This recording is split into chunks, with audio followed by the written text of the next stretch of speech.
Selamat berjumpa kembali dalam video pembelajaran praktikum urinalisa oleh saya, Dr. Elizabeth Levinasari, STM, spesialis patologi klinik. Baiklah, tujuan pembuatan video ini adalah supaya mahasiswa Fakultas Kedokteran dapat melakukan bagaimana cara memeriksa urin. Ya, jadi mahasiswa dapat memahami pemeriksaan sedimen urin patologis dan melakukan interpretasi sehingga dapat membantu dalam menegakkan suatu diagnosis. Urinalisa adalah pemeriksaan urin.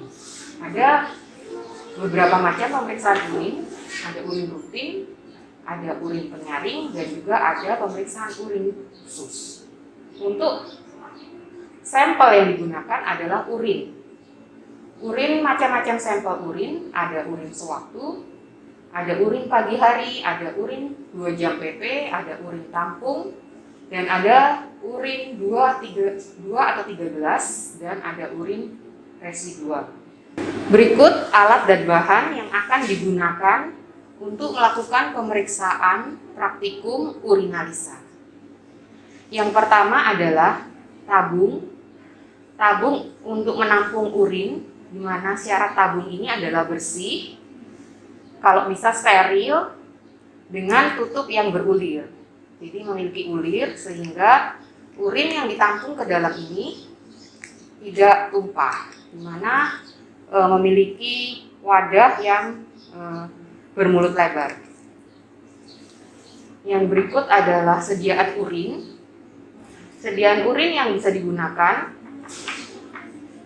bermacam-macam urin yang bisa diperiksa, bisa urin yang berwarna kuning, bisa urin yang berwarna orange, urin berwarna hijau, maupun urin berwarna merah. Kemudian yang berikut adalah stiker untuk melabel nama pada tabung penampung urin tadi sehingga tidak tertukar antara satu sampel dengan sampel yang lain. Kemudian adalah carik celup, untuk pemeriksaan kimia urin kita gunakan carik celup. Kemudian adalah pewarna urin. Di sini kita untuk pemeriksaan mikroskopik urin kita gunakan cat Steinheimer Malvin.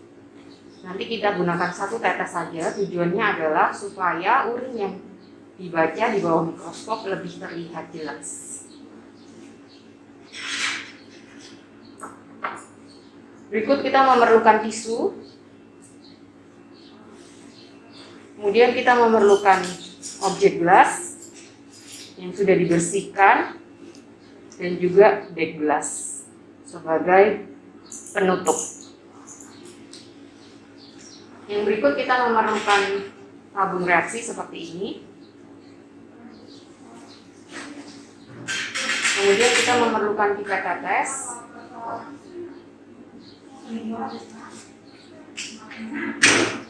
Dan juga alkohol swab secukupnya. Kemudian sarung tangan atau handscoon. Tidak lupa kita harus memakai baju seperti ini, baju praktikum yang tertutup, masker, dan juga penutup kepala, karena yang kita periksa adalah bahan-bahan infeksius. Selanjutnya kita akan mulai dalam tahap pemeriksaan urinalisa, di mana tahap pemeriksaan urinalisa terdiri dari 3 tahap, yaitu preanalitik, analitik, dan postanalitik. Preanalitik adalah semua proses yang dilakukan sebelum dilakukan pemeriksaan urin. Preanalitik meliputi semua persiapan pasien, di mana kita harus mempersiapkan pasien yang akan melakukan pemeriksaan urin atau urinalisa. Mereka tidak boleh mengkonsumsi terutama vitamin C dengan dosis yang tinggi. Sebisa mungkin tidak meminum obat-obatan atau obat-obatan yang mempengaruhi warna urin menjadi merah. Kemudian pasien dianjurkan untuk beraktivitas normal, tidak boleh berlebihan. Kemudian kita berikan pasien tabung urin seperti ini. dan kita jelaskan kepada pasien bagaimana cara pengambilan sampel urin yang benar. Sampel urin yang benar adalah sampel urin yang diambil pada pagi hari pada saat bangun tidur. Pagi hari ditampung setelah dilakukan pencucian terlebih dahulu, urin ditampung di porsi tengah ya. Jadi porsi awalnya dibuang sedikit, porsi tengah ditampung, tidak usah terlalu banyak, cukup setengah. Kemudian kita ditutup, kemudian ketika tabung urin sudah berisi urin, maka harus segera disampaikan ke laboratorium. Dan urin ini harus segera diperiksa dalam waktu kurang dari 2 jam. Apabila dalam waktu kurang dari 2 jam pasien tidak bisa memberikan urin ini ke laboratorium, maka urin tersebut harus disimpan di dalam lemari pendingin atau diberikan pengawet. Ya, jadi syarat pemeriksaan urin adalah diperiksa kurang dari 2 jam sehingga unsur-unsur yang ada di dalamnya tidak mengalami kerusakan.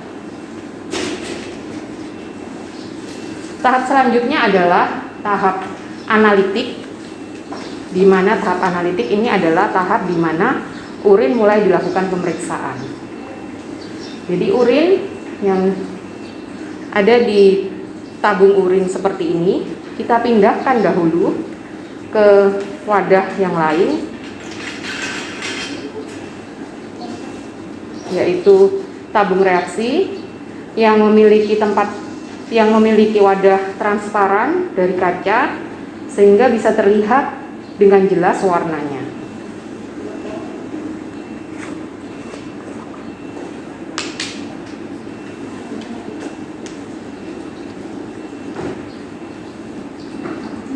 Kita pindahkan sebagian.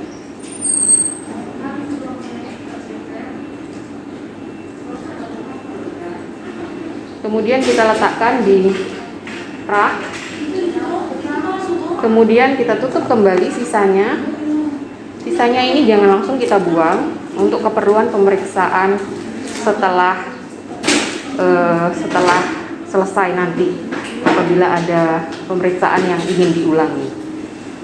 Jadi tabung urin ini kita berikan identitas. Setelah urin dipindahkan ke dalam tabung reaksi, kemudian kita beri identitas. Tujuannya agar tabung ini tidak tertukar dengan tabung yang lain.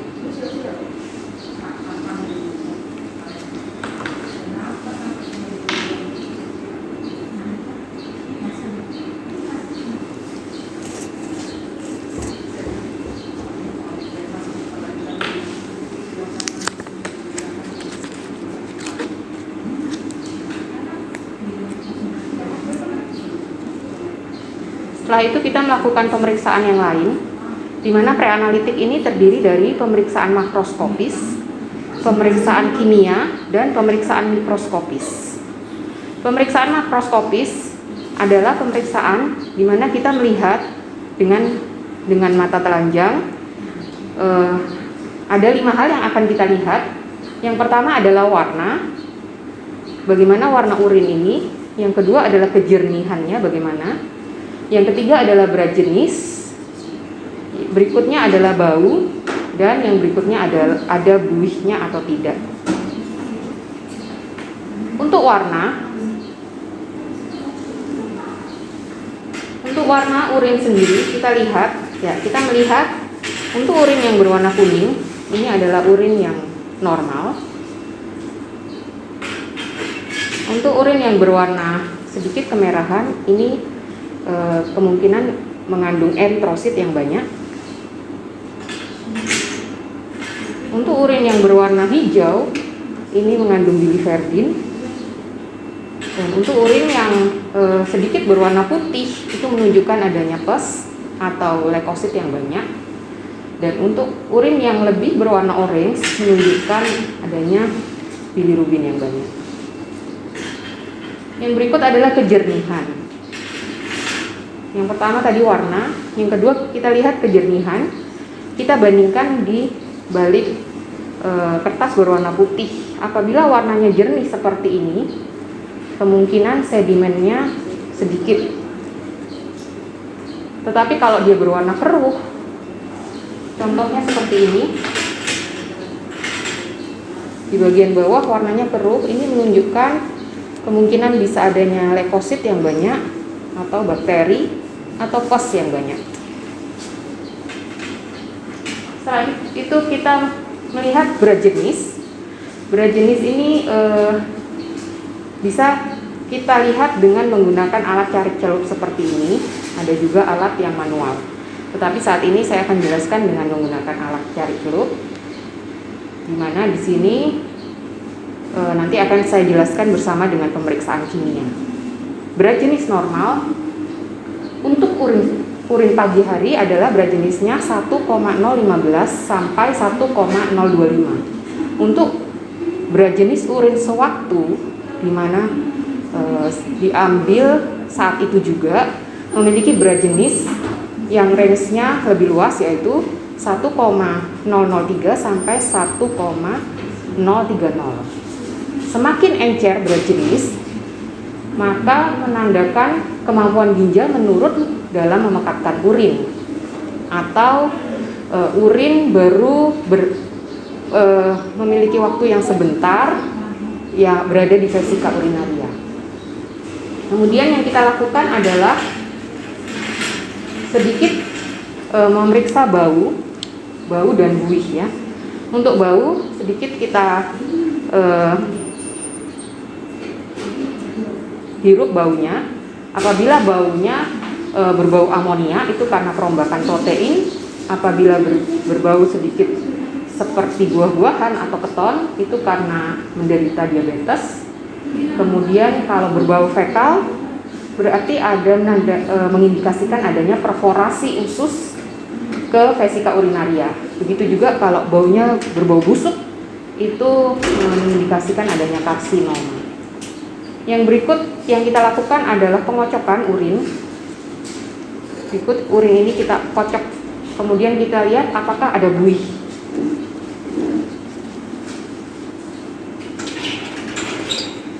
Semakin banyak buihnya, kita tinggalkan beberapa saat.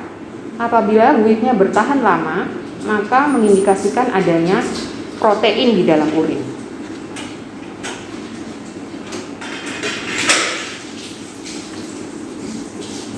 Yang selanjutnya adalah pemeriksaan kimia urin. Pemeriksaan kimia urin, kita menggunakan alat yang seperti ini, yang dinamakan pemeriksaan cari celup. Untuk pemeriksaan cari celup seperti ini ada beberapa parameter yang bisa diperiksa, tetapi ada juga parameter yang paling sederhana, ada 3 parameter. Itu meliputi pH, kemudian reduksi, dan protein. Caranya adalah kita mengambil salah satu strip urin,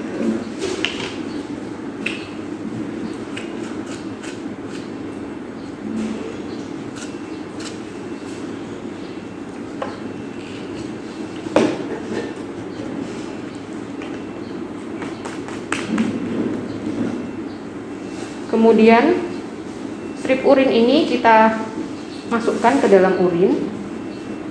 Setelah itu kita baca dalam waktu segera dan kita cocokkan dengan satu warna yang ada di parameter seperti ini. Ya, ini kita celupkan, kemudian kita tetesi di tisu agar cairannya meresap di tisu. Kemudian dengan segera kita langsung cocokkan ke reagen strip urinalysis ini. Kita catat berapa jumlah proteinnya. Di sini proteinnya 7. Kemudian glukosanya 100 dan jumlah proteinnya 30. Kita catat, kemudian itu adalah pemeriksaan kimia. Jadi untuk pemeriksaan kimia, kita harus segera membaca urin strip ini pada parameter yang tertera di sini. Syaratnya tidak boleh lebih dari 2 menit karena akan mengubah warna ini apabila terlalu lama. Dan strip urin ini juga tidak boleh dipotong untuk misalnya melakukan penghematan, tetapi strip urin ini sebaiknya dipakai sesuai yang sudah terstandar. Pemeriksaan selanjutnya adalah pemeriksaan mikroskopik. Alat dan bahan yang digunakan adalah objek gas yang sudah bersih. Tujuannya adalah kita bersihkan dulu dengan alkohol swab atau alkohol spray supaya tidak mengandung minyak atau lemak-lemak.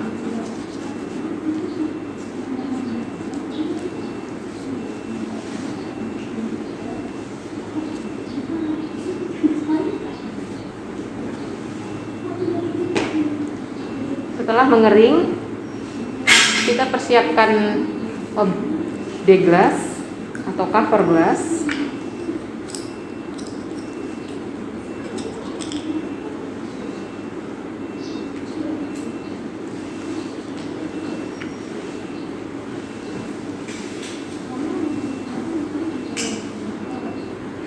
Urin yang sediaan urin yang akan kita periksa ini terlebih dahulu kita sentrifuge dengan alat sentrifuge dengan kecepatan 1500 rpm selama 15 menit. Ya, kita masukkan di alat sentrifuge. Kemudian tidak lupa kita memberi penyeimbang.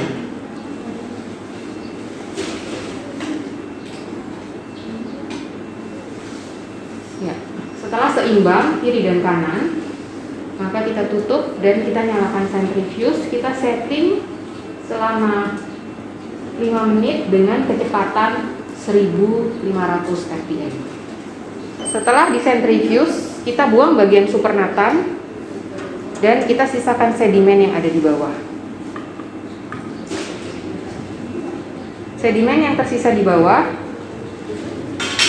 kita campur dengan pewarna, yaitu Steinheimer Malbin. Ini berasal dari sini ya, Steinheimer Malbin. Kemudian kita taruh di wadah, kita ambil 1 tetes dengan menggunakan pipet tetes. Kemudian kita teteskan di tabung sebanyak 1 tetes.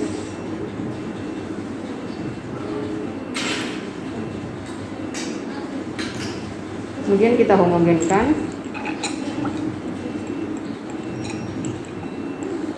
Setelah itu kita teteskan di atas objek gas sebanyak 1 tetes.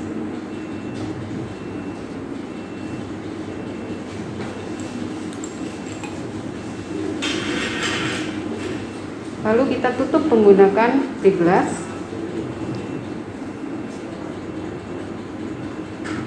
Kemudian kita beri identitas.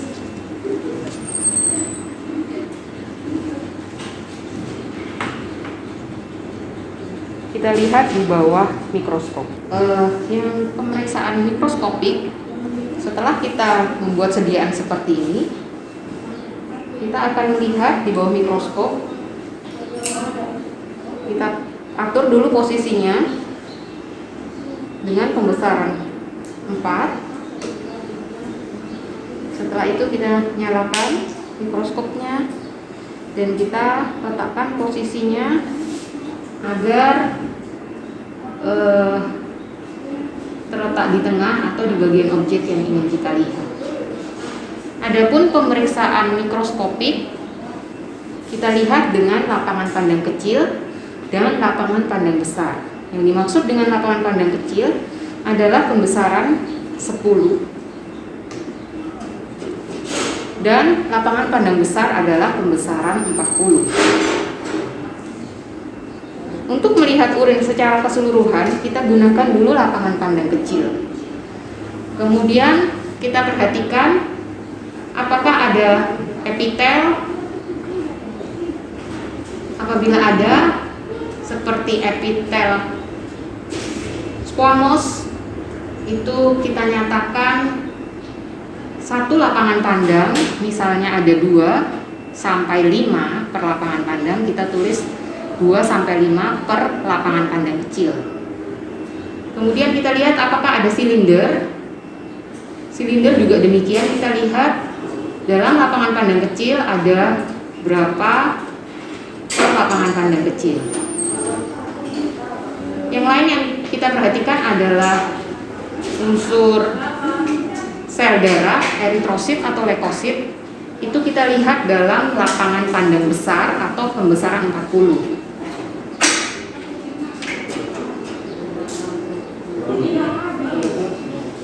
Ya.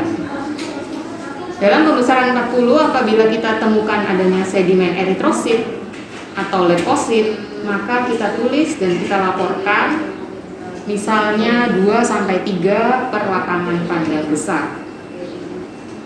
Unsur lain yang kita lihat juga adalah seperti adanya kristal. Kristal berdasarkan pH yang kita lihat ada kristal asam dan kristal basa. Contoh kristal amorf urat, kristal asam urat itu untuk pH asam. Untuk kristal pH basa seperti kristal fosfat, kristal sel oksalat, ataupun kristal-kristal yang lain seperti yang memiliki arti klinis seperti kristal sistein, leucin, tirosin, dan lain sebagainya. Yang berikut adalah yang kita perhatikan adalah sel-sel lain seperti apakah adanya sperma, apakah ada telur cacing, apakah ada parasit Trichomonas vaginalis, kemudian ada hifa atau jamur. Apabila kita temukan, maka kita tulis positif 1, positif 2, atau positif 3 apabila lebih banyak. Demikian juga apakah terdapat bakteri. Apabila terdapat bakteri yang banyak, kita tulis positif 2, 3, dan seterusnya. Ya.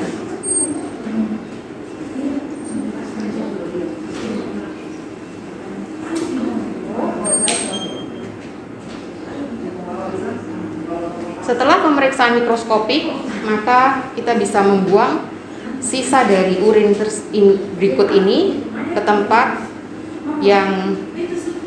sampah medis atau tempat yang sudah mengandung klorin sehingga tidak infeksius lagi. Tahap yang ketiga adalah post analitik. Post analitik adalah semua kegiatan pencatatan hasil praktikum atau hasil pemeriksaan yang sudah kita lakukan. Di mana post analitik ini kita melaporkan dalam bentuk catatan kepada pasien tentang semua hal yang sudah kita temukan untuk mendukung diagnosis daripada pemeriksaan urinalisa ini.